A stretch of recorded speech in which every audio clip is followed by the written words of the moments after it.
কি হয়েছে কি হয়েছে কি করেছে কি হয়েছে ওনার কে মেরেছে ওনাকে কে মেরেছে বলেন কি হয়েছে কে মেরেছে ওনাকে কে রায়হান আল মাহমুদের ছেলে হ্যাঁ দুর্গম মিয়াবাড়ির দুর্গম হ্যাঁ। মিয়াবাড়ির সন্তান হ্যাঁ। সে বিএনপি রাজনীতি করে হ্যাঁ সে কত নং ওয়ার্ডে এটা হয়েছে ঘটনাগুলি 26 নং ওয়ার্ড মুন্সিপাড়ায় এই ঘটনাটি ঘটেছে আচ্ছা আচ্ছা রায়হান আল মাহমুদ কাকে মেরেছে? আমার ছেলে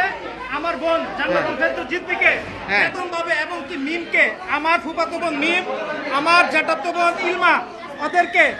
জোরপূর্বক ভাবে রাস্তায় ফেলিয়ে ইট পাটকেল ছুঁড়ে আমার বোনের মাথায় কুপ দিয়েছে আমার এই বোনের নাকদম রক্ত বের করে ফেলেছে আপনারা মুন্সিপাড়া যান তদন্ত করেন আপনারা তদন্ত করেন শত শত মহিলারা সাক্ষী দিবে পরে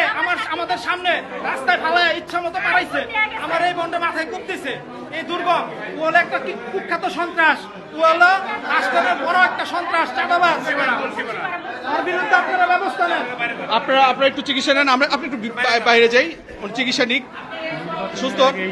এখানে আমি পুলিশকে জানিয়েছি পুলিশ আসবেন আপনাদের কাছ থেকে শুনবেন ব্যবস্থা নেবেন ইনশাল্লাহ স্ট্রাইকিং ফোর্স আসবে এসে